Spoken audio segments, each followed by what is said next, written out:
All right, welcome back, Rammies. Another episode of Pride Month. What could be better? There's literally nothing at all. Except if we have a guest. That is true. We are here today with Andrew Freeman. Hello. Hello, Andrew. How are you? So, I'm great. How are you? Fantastic. Tess, how are you? You know what? I'm just great too. We're all in a great space. I just saw Andrew this past weekend at a party, Yes. a Drew Martin party, which was super fun and very LA. Yeah. Yeah. Big LA pool party, except make it very queer, super inclusive, and everyone got a little high. Oh my Oh, gosh, yeah. you're calling to us. I got quite high, and I had one of the Olga Moscow, or two of the Olga Moscow mules. Oh that? yeah, those were great. It's It's a new queer-owned vodka brand Oh, wow. that actually all the water's distilled from the Russian River.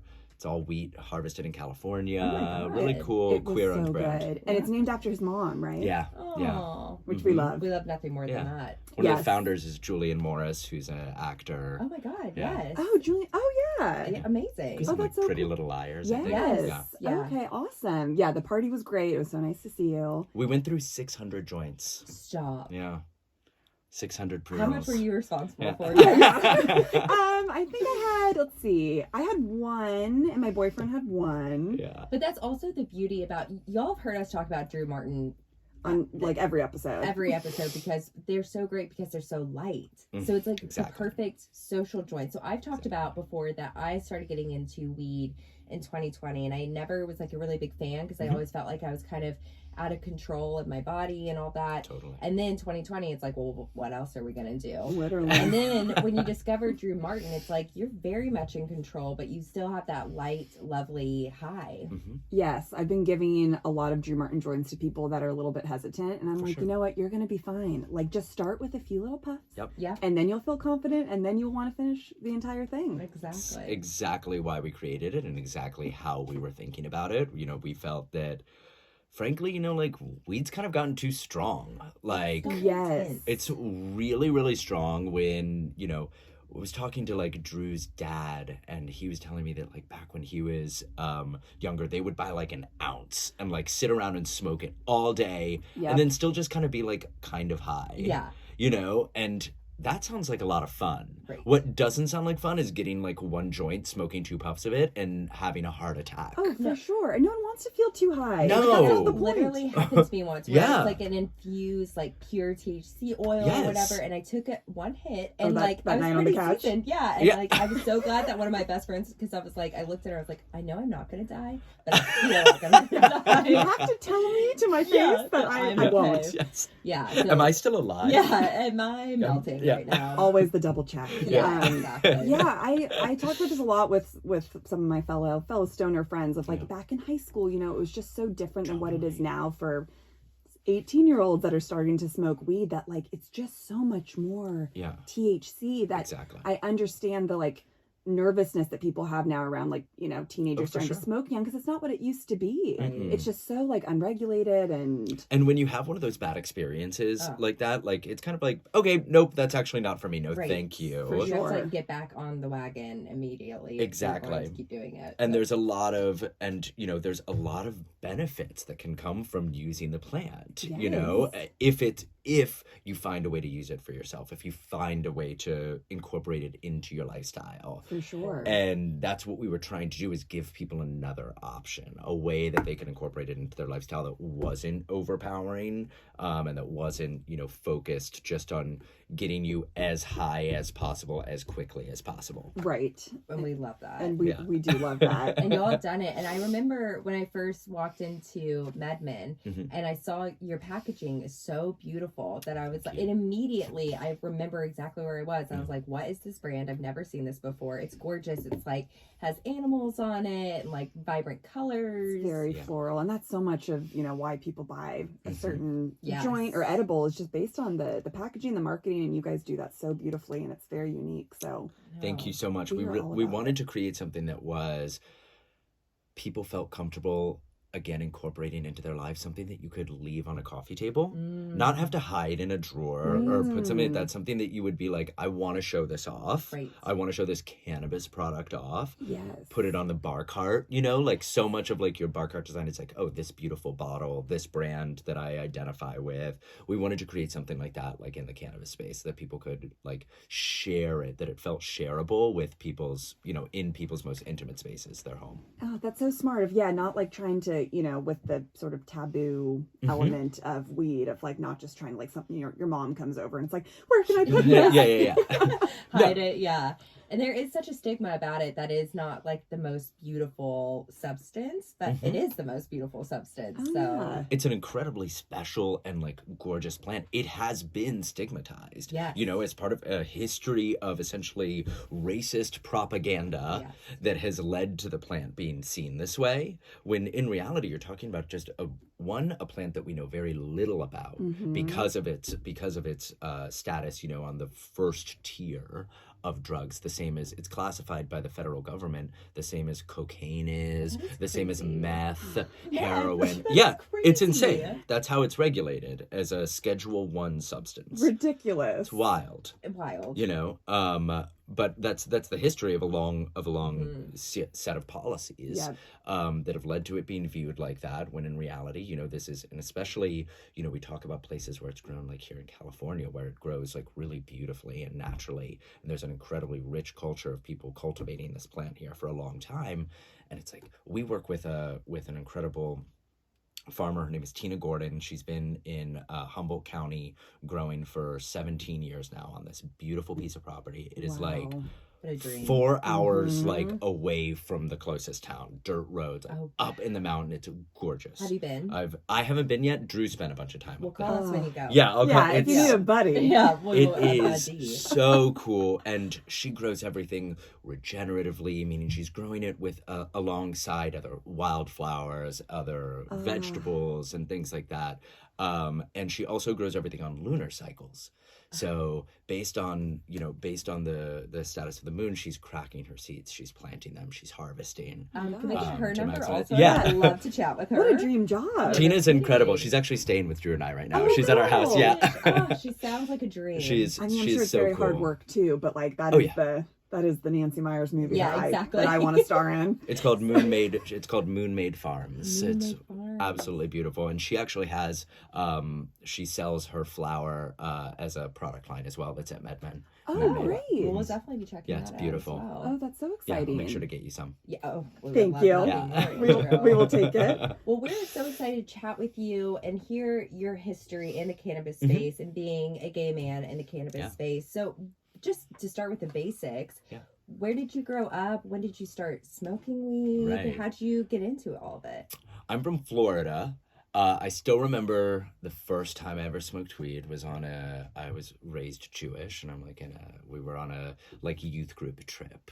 It's always one of those trips, isn't Always a youth group trip. Or Summer camp. You know, Truly, it's either a youth group trip, summer camp. Oh, you must. And my friend Mike brought some weed with him. And Bless we him. got high for the first time. And then I smoked like all through high school, and got really into like music festivals and Okay, yep. that whole scene. And then college as well. I went to school in New Orleans. Oh, fun. Where'd you go? so cool. I went to Tulane University. Beautiful. Yeah, which I Beauty and loved. brains. Yeah, Yep, and I love New Orleans crazily. I did move there 2 days before Hurricane Katrina. Oh my god. Oh, shit. Wild timing. Yeah. So we didn't I didn't go to school for the first semester.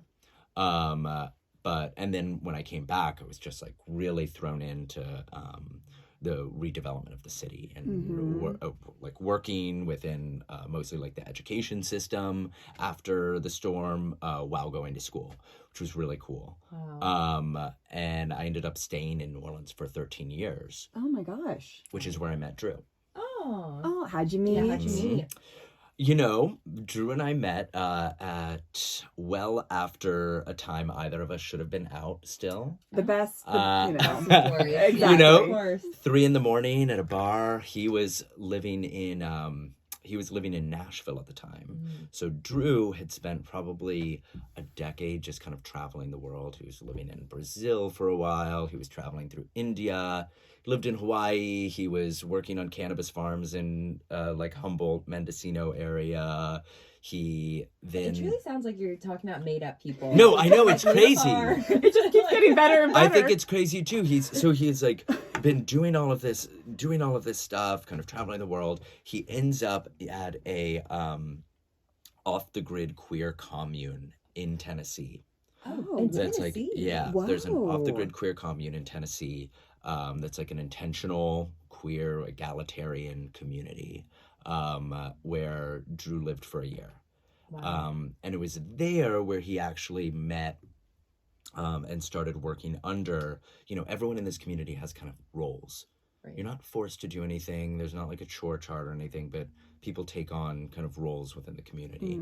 And he started working underneath a woman who was came from a line of Cherokee healers. Wow.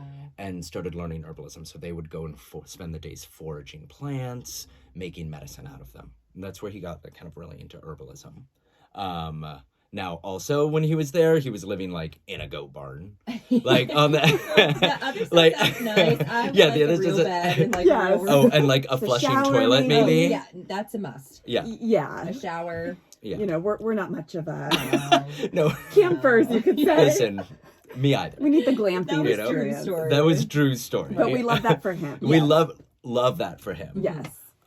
So I met him when he was planning to move to New Orleans. One of his he was thinking about moving to New Orleans, and then he went to a Reiki session, and his Reiki healer was like, "Listen, I know I'm not a psychic, but I think you're gonna move to New Orleans." Oh, wow. Just out of And he nowhere? was- yeah. Oh, Wow. interesting. I love when that stuff And he was happens. like, "I am." And you were So then he waiting came down, for and then I was just him. waiting for him. Oh. That's so His sweet. friend had it was like 3 a.m. Bars don't close in New Orleans. No. It's like 3 a.m, and his friend, he was like, I see him from across the bar. I decide to go hit on him, and he was like, "Oh yeah, I'm just waiting on my friend I'm supposed to be staying with tonight. I just got into town." Oh. And I was like, "Oh, who's your friend?" He's like, Already jealous. yeah. And he's like, "Oh, it's Brad." I was like, "Brad who?" He's like, "Brad Doshbach." I was like, "Listen, I know Brad Doshbach. It's 3 a.m. He's not coming. I've got a guest room. Why don't you come back to my place?" Oh, we love the forwardness. I know, I mean, totally the forward. confidence, The I'm like, confidence. sure, yeah, I'm there. Wait, what's your sign? I'm a Libra. Oh. My boyfriend's a Libra. Yeah. What's your moon and rising, if you don't mind me asking? Have no idea. Okay, well, we'll find out Yeah, later. Well, yeah, we'll find Yeah, out for There's you. got to be some fire in there. Or I'm like, something. Yes, we love the forward nature. we do. and then the rest is history. He moved to New Orleans, and then he eventually moved in with me. And at that point, he'd been starting to study more herbalism from a more formal standpoint, studying Western herbalism. And we actually turned the front room of my house that fronted a major street into a apothecary, where he would, work with plants and see patients.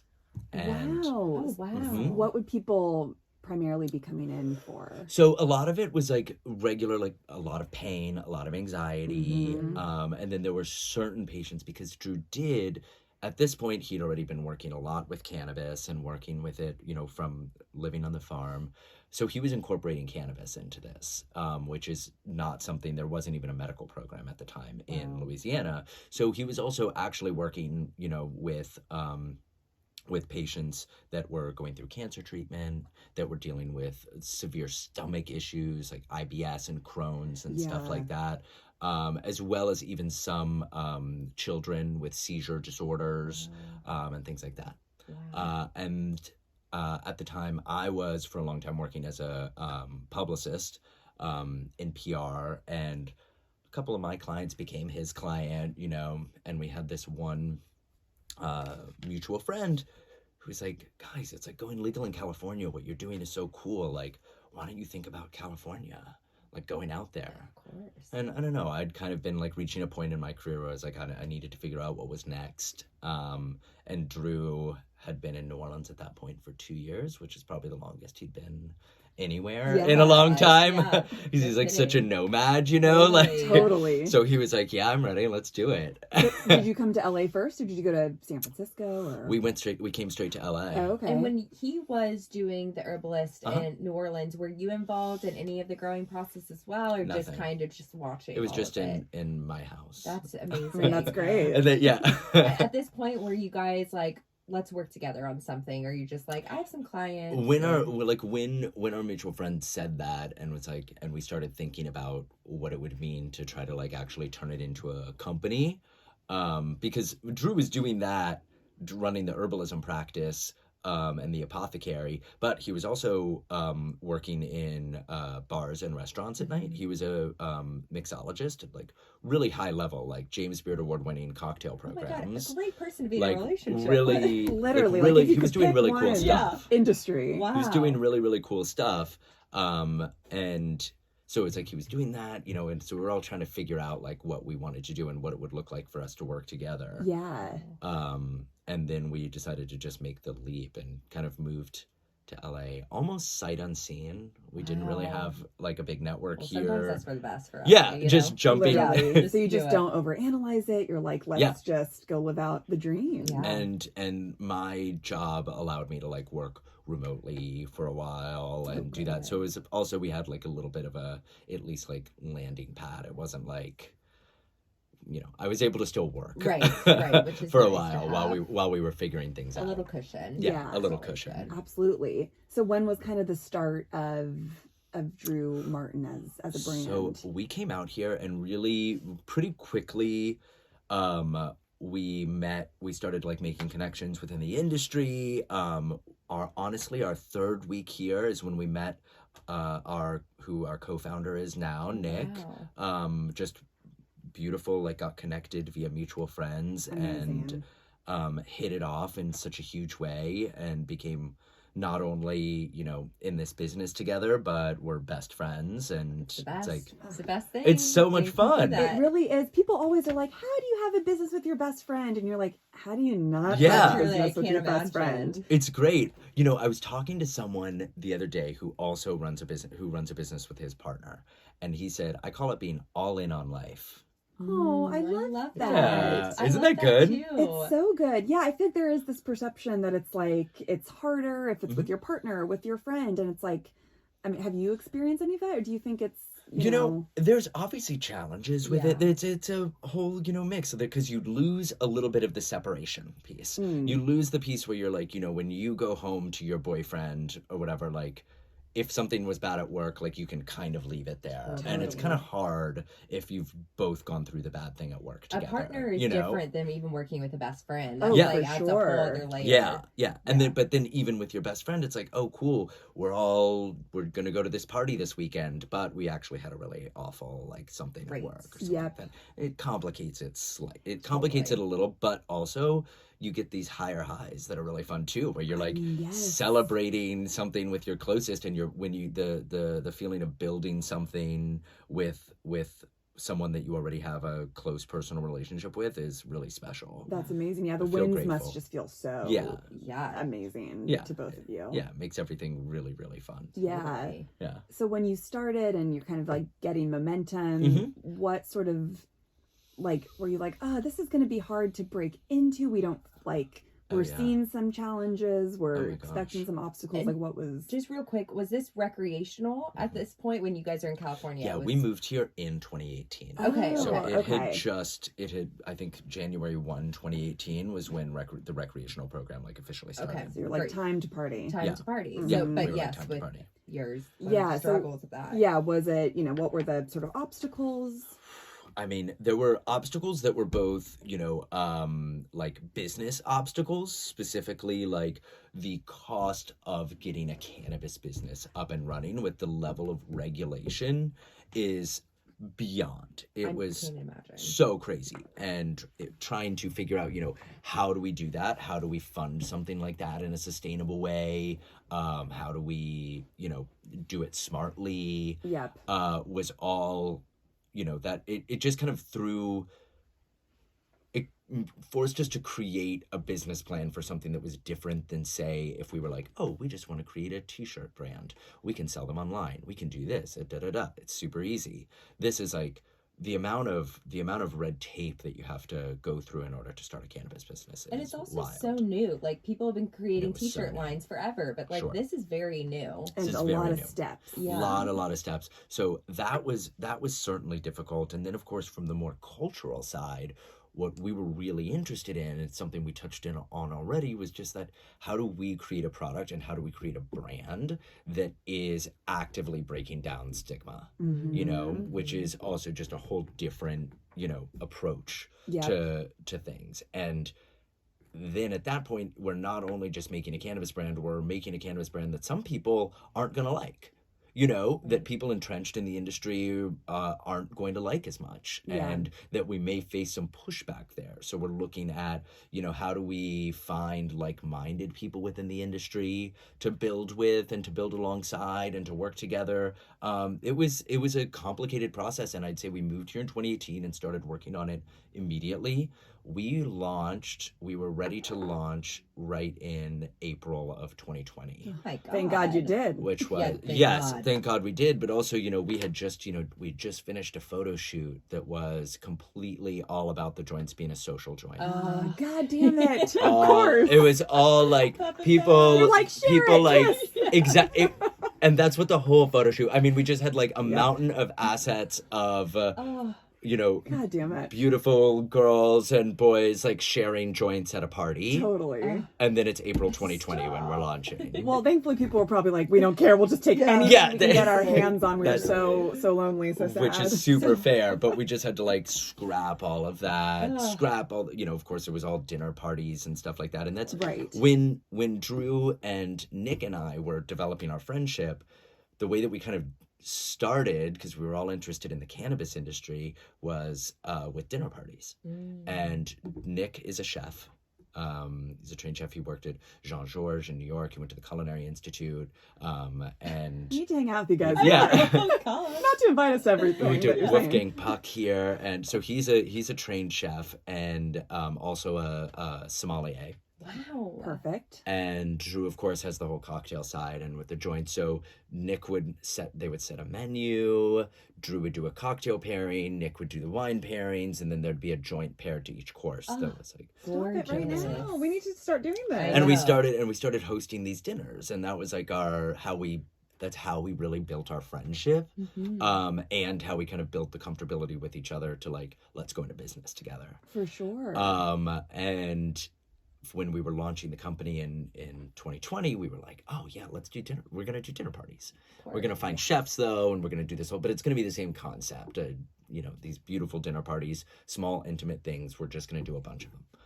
And of course, all of that had to get scrapped too. We just had to throw all of it away. To be an entrepreneur Yeah. in a God. pandemic. In the pandemic, we ended up actually though pivoting and doing a really cool thing that we called them salons, virtual salons. The LA Times actually wrote a really nice write-up piece on this that we did. But what we would do, and this is like right at this is really April of 2020. We made these boxes that had a cocktail, the pack of joints, a cocktail paired to one of the joints, and a dessert paired to one of the joints.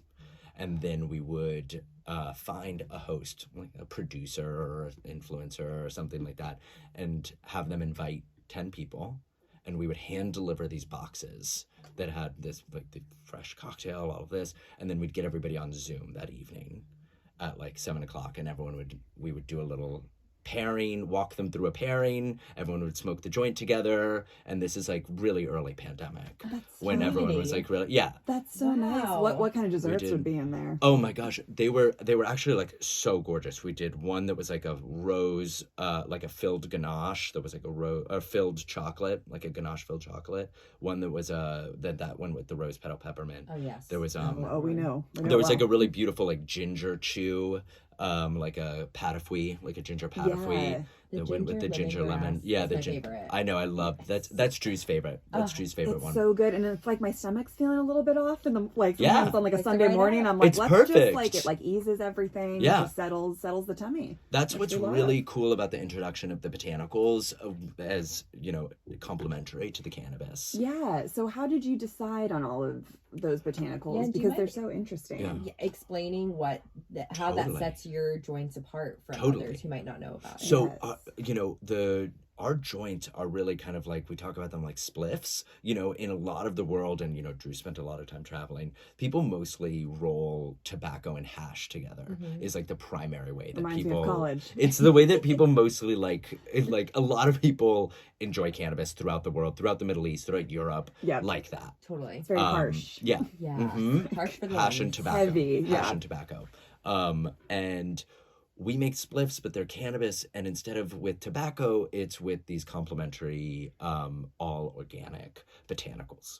And the idea behind them is that we're complementing both the flavor profile, which is where Drew's mixology background comes in, but also not just flavor but function, which is where the herbalism side comes in. So Drew is looking at starting with the plant, starting with the cannabis plant and with the particular cultivars that we're working with. All plants, not just cannabis, have these chemical constituents called terpenes that are the ones that are really influencing that nose, the what you smell when you're smelling cannabis. But they're not just in cannabis. It's like the limonene that is really high in a lot of sativa strains is the same thing that gives a lemon its smell. It's like the same chemical. This is the science I can get behind. Super interesting. Exactly. It is super interesting. And so Drew is looking at the terpene profile of the cannabis flower that we're working with, and then how it could be complemented by the terpenes that are in these botanicals as well. Kind of like, imagine like making a cocktail. Like it's like how it's starting with a base spirit and then looking at what can be incorporated to kind of really focus on that sensation, the mouthfeel, and the flavor.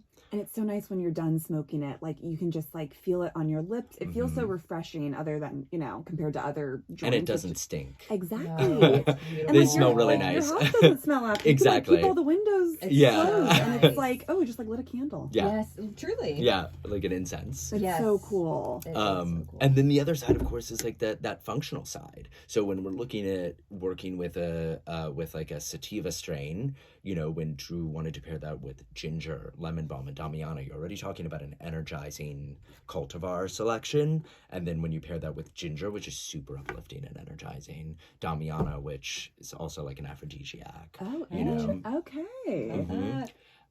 Or on the flip side of that, when we're working with an indica strain that is, maybe has a more intense body feeling, complementing that with the aromatherapeutic benefits of lavender, that's a super relaxing feeling, and it heightens what the just effect of the cannabis would be to also have that botanical complement to it. So that's what it really comes down to. Like how do we build? How does Drew look at building these for the flavor element and the function? So cool. There's just so much thought into it. It makes me like even more excited to be smoking your Yeah. joints, because it's not only like, oh, I'm getting high. It like truly feels like there's so many benefits, and it's so well thought out. There's a lot of intention. Yeah. They were definitely crafted and conceptualized with a lot of intention behind them. Yeah. And for our listeners that might not know the difference, and I'm actually kind of curious too, because I know like indica versus sativa, indica is like a little bit more relaxing and sativa is a little bit more uplifting. Like what's the actual like scientific, like how are they so different? So that's a great question. Essentially what we're talking about here is like different like breeding and leaf shapes essentially that have created these classifications that aren't necessarily realistic at this point. These are classifications that are widely accepted nomenclature now to describe essentially a suite of different characteristics of the plant, from size, leaf shape, time to maturity, as well as the classic terpene profiles, smells, and effects that accompany those. theoretically, I would say we're not even very, and when we originally launched the brand, we didn't talk about sativa versus indica versus anything when we first brought the brand to market, because we were like, oh, we don't necessarily believe in it that much. We don't like it. Unfortunately, like, that's where the market is, and it's where the consumer is, and it's where the stores are at. So we needed to end up bringing much more of that language into the brand, and we did a rebrand about a year ago that that brought a lot more of that into it. So it's a little bit more for marketing? It's definitely a marketing. These are definitely marketing pieces. Do you think it helps people to identify and kind of know, like, an experience that they're going to have more? So it's almost like safer, shorthand, right? like, it's a complicated plant with a lot of constituents that, like we were talking about, hasn't been studied that much. The effects of terpenes and this and that, like. And in the end, we're not, like, the goal isn't to, I don't think, make every consumer like a fucking terpene scientist. Like, no one needs to know that. Right, you don't need to know that. Let me just smoke the damn thing. How do we get, we like to have a little bit of education, but in the end, it's like, okay, generally, is this terpene profile and the way that this plant is grown and where it comes, and its genealogical lineage conducive to this type of effect. For sure. And we try to steer away a little bit from promising effects and more towards what we say on our packaging is like, this is the intention associated with the product, which is more about you as the consumer, as the user of the product, putting yourself in a mind space that's complementary to what the constituents of the plants can offer. I think that's it, because I truly think with any drug, especially with weed, what you go in with is what experience you're going to get. Absolutely. And everyone's body is so different. Like how a sativa may react to me could be so totally different than how Claire reacts to it. That's why, I mean, there's like products in the market where it's like, oh, if you buy this one, it's for arouse, and this one is for pleasure. And it's like, what? I remember like eating an edible in college that was like, this is supposed to like make you super horny, and I was like, what? How can you tell that for anyone? And it's like cannabis affects people differently. Everybody's endocannabinoid system is different, and it's like, for me, like, when we were talking about getting too high, like I like don't love edibles highs, and when I do take edibles, like a can or something like that, faster onset, 2.5 milligrams, a can or two over a period of time is like definitely my preferred mode. Oh yeah. I can't go over, I've never taken over 5 milligrams for it's an so edible. crazy to me that you've never taken over I'm 5. so sensitive with an edible, but I can smoke a joint like and be totally fine. But yeah, an so edible, I just have to be careful. Yeah. The way that, and like personally, the way that I like use cannabis outside of like, sleep and stuff, Drew has like a joint every night before bed. Has one of our indica lavender joints. But for the most part, for me, it's about like making healthier choices around mostly alcohol consumption. Yeah. So it's like, how can I stop? Maybe like, okay, maybe let's not at the dinner party open a second glass of a bottle of wine. Like, let's pass a joint around. That's one of these. Same way. It's such a nice option to have where you're like, do I want to be hungover? Do I want to have a headache tomorrow? And it's like, weed does not have those. It's not going to happen to you. You're going to feel great in the morning. Drew has a great line about this where, like, alcohol is an intoxicant. The reason that you feel like that your psychoactive state changes is because you're being poisoned, essentially. Like that is a release of toxins from your liver. Cannabis is not an intoxicant. Cannabis is an inebriant. The actual the effect of the plant is that it has a psychoactive change it changes your psychoactive state. It is not a byproduct of it poisoning you. Right. And a reactant of like, I would feel like mind opening instead of like mind closing where you black out and you don't remember anything, Well, alcohol is very much that like, what did I say? When you wake up in the morning, what did I do? Who did I offend? Like you get that anxiety. And I think right now too, we're seeing such a movement in like, ooh, should we be drinking as much as we are? How can we be conscious about it? Exactly. What else can we do? And listen, Drew loves alcohol. For sure. And like we both do. Like we are, and and Drew really talks about too, like alcohol comes from plants as well. Yeah. Just because it's an intoxicant, it still comes from plants, and it's still coming from, it's still another expression of the kind of magic of plants, which is what Drew's really all about harnessing. So he loves it, especially like loves mezcal, like really into Same. agave spirits. So We good. actually went to Oaxaca a couple years ago and did like a full like went to all these different producers of mezcal, like out in the distilleries? all these distilleries. Oh, But it's like cool. very like rudimentary ones. Like you're talking about like, you know, they're out in Oaxaca doing it like with by hand That's in incredible. in like a copper still, Wow. or in a clay still. That like is these incredible. wild. Do you think you'd ever go into liquor? I mean, no, I don't think so. Yeah. We're kind of really into the weed business. Yeah, for sure. Yeah, no kidding. What has been your experience as a queer man in the cannabis industry? So, I mean, the same type of like stigma that we're talking about breaking, like the cannabis industry and probably what you think of as a cannabis consumer is like straight white dudes, Mhm. you know, and that's what the whole industry like really feels like. Yeah. And coming in as a queer person is definitely not necessarily a really it hasn't been like a comfortable experience Oh, at all. I bet not. We've definitely like found allies throughout the space, and I wouldn't say that we've ever like been in a situation where we faced outright hostility. But you know, it's just one of those things where it's like the vibe is, you know, certainly not queer. And this is despite a very queer history of cannabis legalization. This is how it always goes, right? You know, it's like, yeah. we started it. Yeah, do you mind and- expanding on that Yeah. a little bit? Because I actually don't think I know that much. For about sure. that.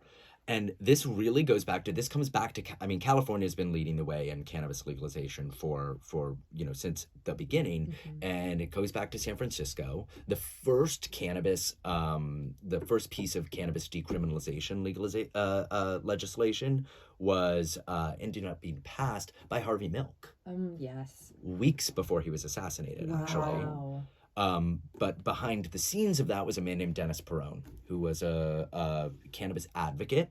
He was a cannabis dealer in San Francisco and a political activist who was pushing for it. Now, this then dovetailed directly with the AIDS crisis. Then we go into the 80s, and in San Francisco and New York specifically were just like the epicenters of the AIDS crisis. Yeah. And no one knew what was happening, you know? An incredibly scary time. And it's also during the Reagan administration Not who helping at wouldn't all. help, and was simultaneously running you know, Just Say No campaign Yeah, about like that about one. drugs as well. Insane. Meanwhile, cannabis was really one of the only palliative measures that was effective in treating patients that were dealing with the side effects of the AIDS virus. Interesting. So, you know, it was just an incredible pain reliever. It allowed people to eat the same way that it helps people with cancer. That it was a palliative treatment for a group of people that did not have any other options. And Dennis Perone's partner actually became sick with AIDS and died. Not after being like, you know, not after having their house swatted, you know, police raid over cannabis. It led Dennis Perone to start the first Cannabis Buyers Club, you know, like that whole movie where, you know, trying to treat patients. Yep. Working with, there was an incredible woman named Brownie Mary who would sell, you know, cannabis brownies. And she would like go in and like work in the hospital and stuff like that. And so she was arrested like 4 times. Wow, would she like slip doing people this. brownies? Yeah. Did you? Was that kind of the Wow. start of like the weed brownie cookie sort of? That's, I mean, thing? it existed before. Yeah, But like Brownie Mary was the one who, popularized and, it. and She like, put it on the map. and like really became an activist for these thank patients God that for were her. dealing with it. Wow. And then Dennis Perone ended up being, you know, the author of the medical bill that allowed for medical cannabis in California, that then led to, of course, recreational use. Amazing. So you're talking about like a community that led this fight, and there's very few people in the cannabis industry now that are representative of that history. Yeah. And you know, we're some, and we're lucky to be here, but it's pretty rare. Well, we're also lucky that Yeah. you guys are here. We We're- really are. We're very lucky for Yes. that. And I had no idea about all of that. How do you think like the stereotype of like the white stoner dudes like started? Was that from like movies and media Like, why was that always such That's a great center question. of it? Definitely movies and media, because that would be, I mean, frankly, just like white men have been in the front of movies and media of anything at all yeah, time. like, It's just no one else had a chance. Yeah.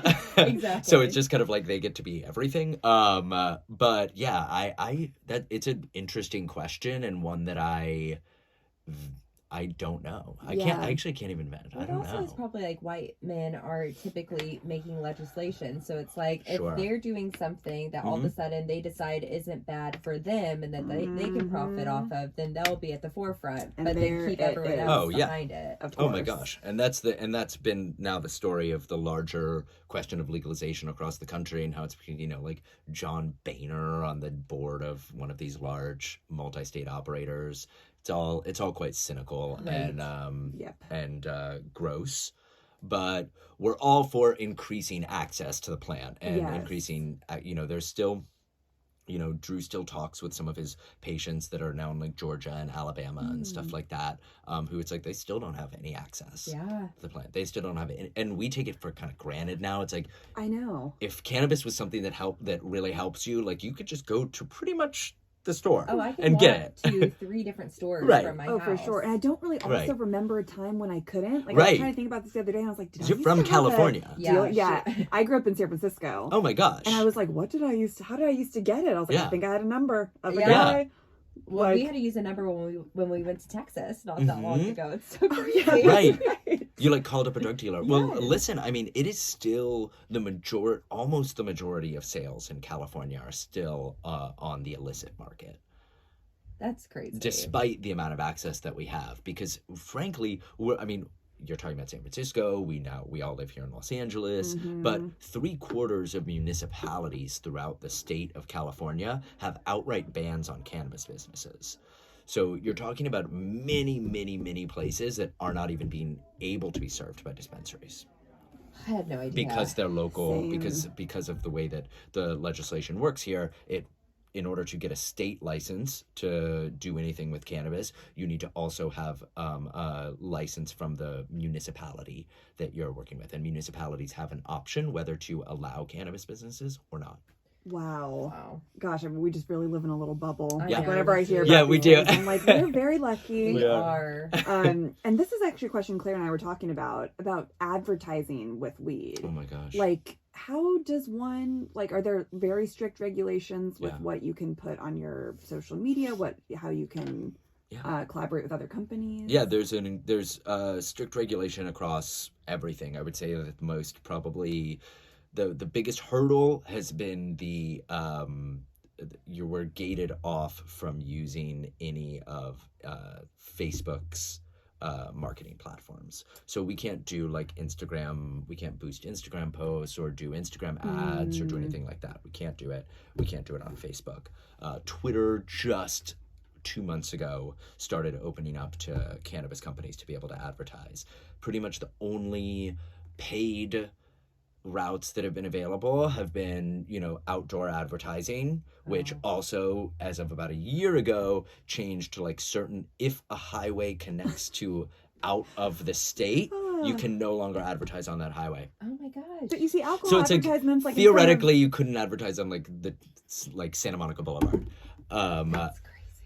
It's wild. It's insane. So you can't do that. You can't on Instagram and stuff, you can't talk about anything. You just have to be like roundabout with whatever you're discussing. Right. On TikTok and as well. TikTok, you can't do it. We have tried. We've tried to make some montages because we smoke a lot.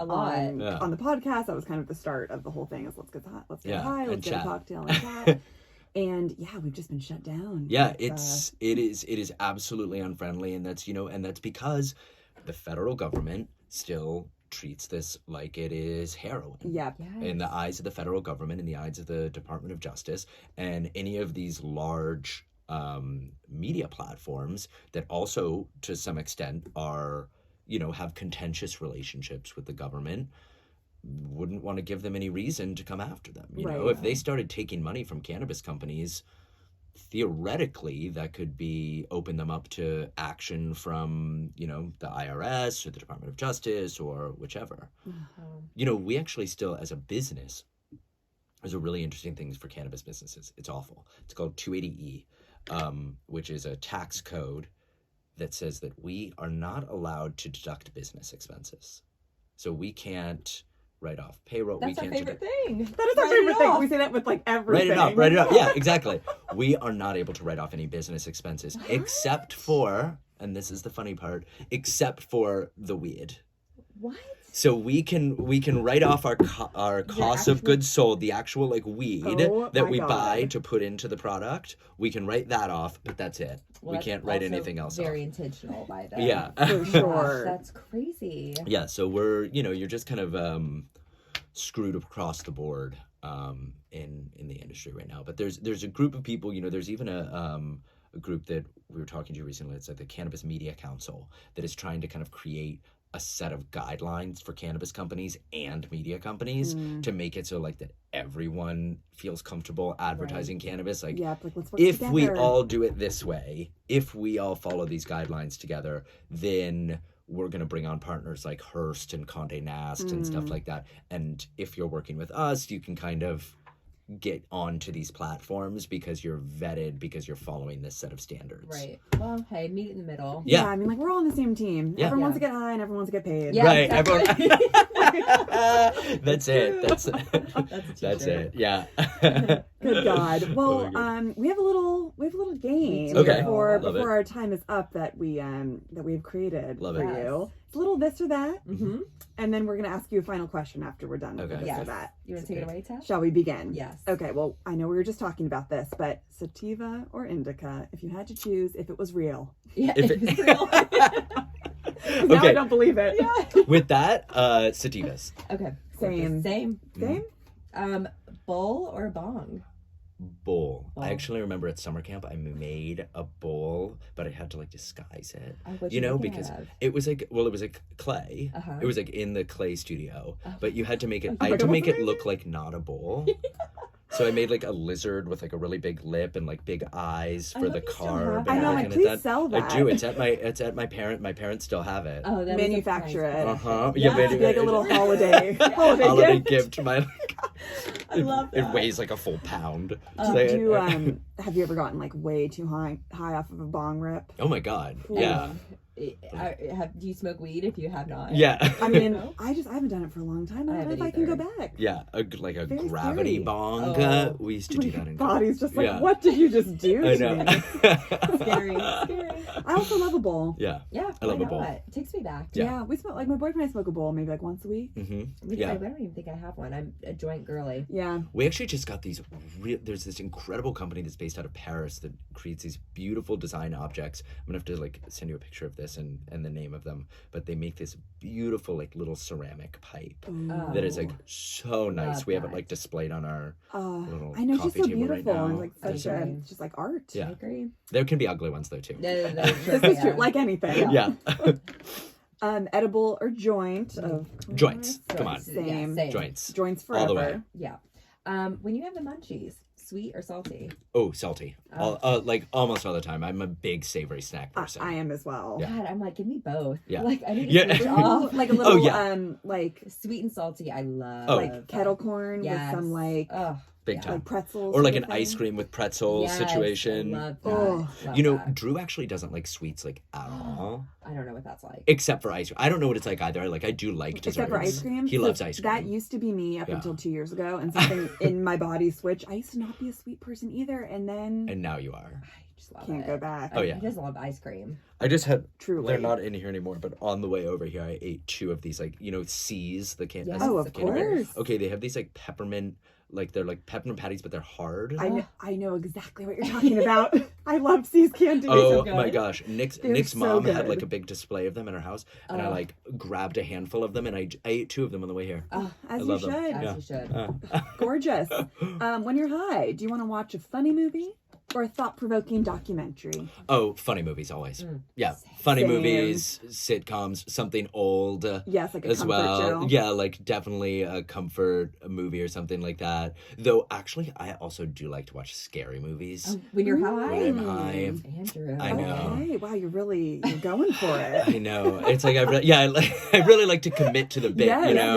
yes. Like just get Oh man. Oh yes. And then would you prefer to lay in bed all afternoon or go on an adventure when you're high? Oh, in bed. I don't like to be in public. Me I don't either. like going in public high. See, That's a private A thing high for me. walk Yeah. is my favorite thing. Yes, as long as you're Wild. not, as long as I'm not having to like, Headphones interact in. with anyone. Headphones in. Sunglasses on, hat on Yeah. sometimes. Yeah, and just like take in like every flower is brighter. It's just beautiful. Yeah, A good I do. soundtrack. Yes. Okay, I will say this. One thing that we do like to do is like I don't like to get high and then go do this, but when we go on long, Drew and I love to hike. We love to go on long hikes.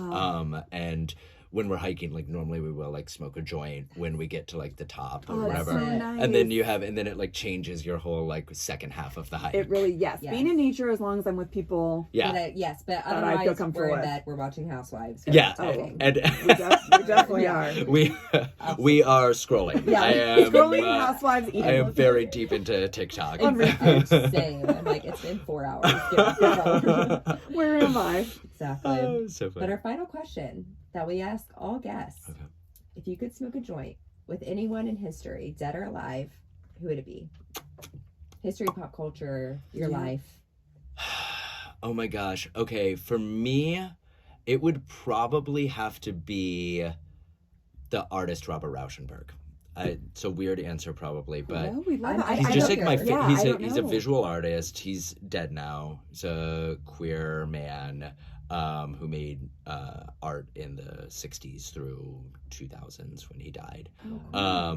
In New York and then later down in Florida. But it was like the first I'm really we didn't even talk about it, but I'm really into art, really into visual art, worked in That makes as sense a for the publicist in brand. art It's just world. so Yeah. artistic. And he was the person that like got me into art. It was the first museum show I saw where I was like, what? And then ever since then I've like worked with museums and worked in museums and galleries and stuff like that and always been really into it. And he's the first one that I've continued to just learn more and more about him and his work and his career and his influence. And I would love to smoke a joint with him. Oh, that's a great The most answer. interesting conversation. You guys can make something. Yeah. Yes. Oh, that is And a I great answer. almost met him once. My dad's a lawyer, and my dad took a case just because he was going to have to depose him. And he took this For case you? for free. Yeah, because he Oh, was like, that's so- he's that like, is I can write- love. That is love. That's and so then sweet. and then I had plane tickets down and everything to go, and then to go meet him, and then he died. Oh no. Oh God, I know. that's heartbreaking. I know. Hey, in another awful. life. Yes. He was Catch old. him In another life. In another Exactly. life. Yeah. Andrew, thank you so much Oh. for joining us. This Thank is you so such much. a treat. I think our listeners are going to absolutely love this. Oh, I know they It's are. something we've never even talked about before on the podcast, and we'd love to be educated about the history and the Yes. queer history of it all. Yes. I'm We're so appreciative of it. I'm thankful. appreciative of you guys creating, like offering this platform to at least share with people, especially like during Pride Month about, one, about the plant and continuing to destigmatize that and make it something that we do just talk about.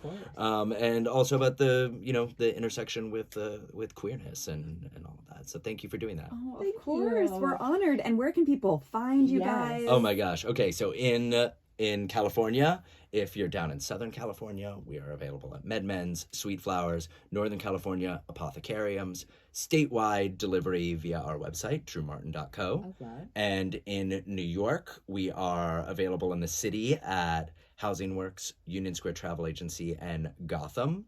And statewide for scheduled delivery via Legacy Dispensers, which is based in Albany. Ah, Gorgeous. gorgeous. And soon to be across the country. And we soon hope. to be Yes, we are manifesting it Fingers crossed. right Fingers crossed. now, and Yep. we will link your socials and everything. Fantastic. So everyone, go get one of the most The most gorgeous joint. gorgeous joint you'll ever smoke. We are smoking them every day, all That's right. day. And thank us later. Indeed. Thank you, Andrew. Thank you.